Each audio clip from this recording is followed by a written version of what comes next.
deny that nicotine is addictive and claim that smoking does not cause lung cancer or any other disease. Today, we have the same attitude about animal foods.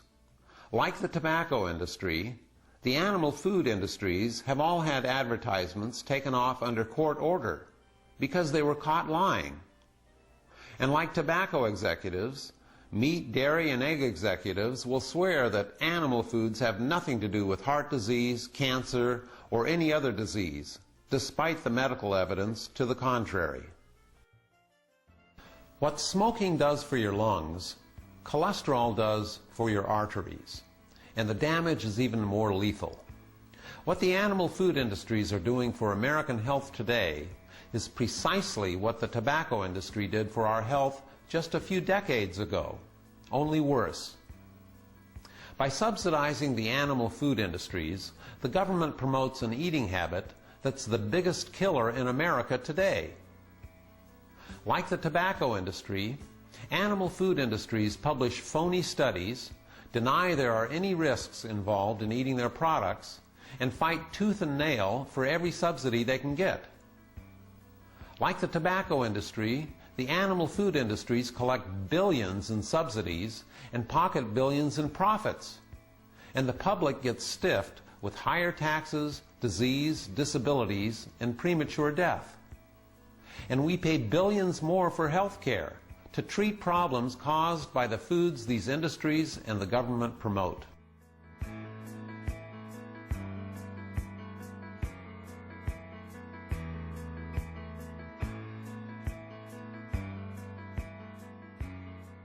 When I first changed to a plant-based diet, I switched overnight, and my diet evolved as I learned more about food. I can't imagine myself ever eating any other way. It's the most delicious and varied diet I can conceive of, and those who think otherwise simply haven't tried it. It's not like you have to eat Brussels sprouts all day. This is really an old-fashioned diet. All you have to do is reorient your thinking about food. We're all attached to our favorite animal foods, and it's difficult to give them up. So if you're unprepared for a complete switch, do the best you can by gradually replacing foods in your diet. Eat the old-fashioned way by making animal foods only a very occasional part of your diet until you feel comfortable making a complete switch. It's actually a lot easier than you think. Your diet can evolve, but keep pushing it. The closer you move to a complete plant-based diet, the greater the health benefits. When you follow a whole foods plant-based diet, you'll notice several things immediately. First, you'll discover you were constipated and didn't even know it. Your bowel movements will be easier and more frequent. Be happy. Your body's getting rid of toxic substances on a regular basis. The second thing you'll notice, if you have it checked, is a drop in cholesterol. Well, the first time I'm in Dr. McDougall's office, he had said, bring your medical records with you.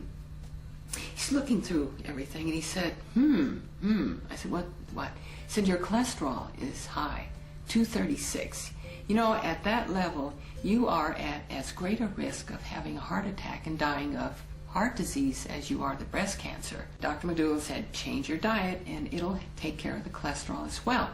3 weeks later, exactly 21 days later, back in his office, blood test, cholesterol 160, 236, 160 in 3 weeks. No medication, no nothing. Just quit eating the stuff and it goes away. My own cholesterol went from 372, it's now 124. The third thing you'll notice is weight loss. What you won't notice immediately are the changes going on inside you. The clearing of fat and cholesterol from your blood vessels, the freer oxygen flow to all parts of your body, the strengthening of your immune system, and many other changes that will make you healthier and happy you adopted a new way of eating. And the changes this diet can make to your health by just opening up your blood vessels can be profound in many different ways. Long before our food revolution, Thomas Edison wrote, "The doctor of the future will give no medicine, but will involve the patient in the proper use of food, fresh air, and exercise." If you ask your doctors what you should be eating to fight arthritis, menstrual cramps, or cancer, they won't have a clue. But they will know what drugs to prescribe. But drugs only treat symptoms. Cholesterol-lowering drugs treat a symptom of a bad eating habit. Treating the cause of high cholesterol means eliminating cholesterol from your diet. The most often heard phrase in the cancer industry is early detection. But that's early detection of a symptom. The real cause of cancer is a weakened immune system that's weakened by the foods we eat. Tragically, the bulk of our vast medical establishment is dedicated to treating symptoms, not causes, and symptoms of diseases that were not even common before 1900.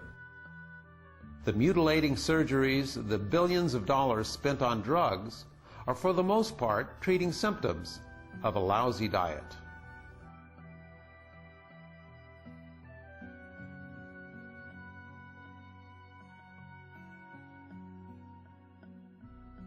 You might be asking, why doesn't my doctor know about the powerful effects of diet? Simply put, they haven't been trained in plant-based nutrition.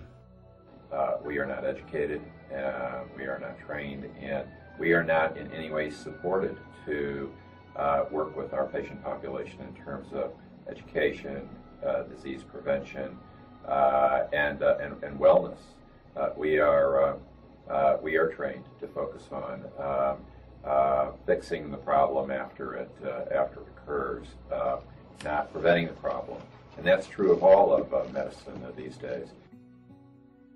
Before you make a life-altering decision, get the advice of doctors who are trained in plant-based nutrition, who are completely reversing diseases by simple changes in diet and avoiding the use of drugs and surgery. Read the books listed at the end, and the next time you visit your doctor, don't be afraid to question his or her advice or seek second opinions. After all, it wasn't that long ago that doctors were advising pregnant women to smoke.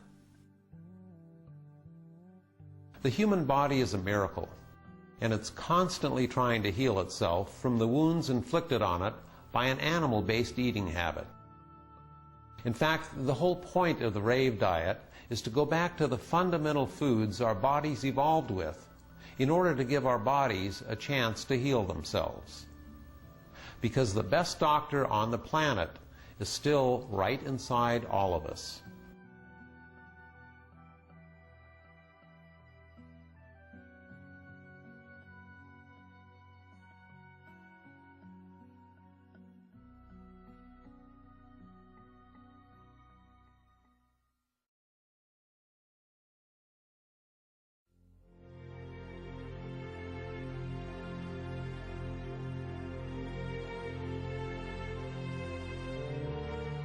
Raising animals to eat is the most inefficient, wasteful, and environmentally destructive method of producing food imaginable.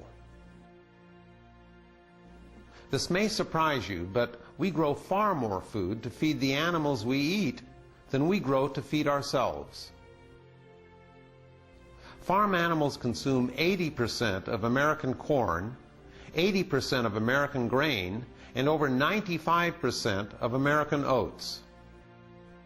87% of our total agricultural land is dedicated to raising the animals we eat. That's almost half of the entire landmass in the U.S. Almost 90% of deforestation is due to our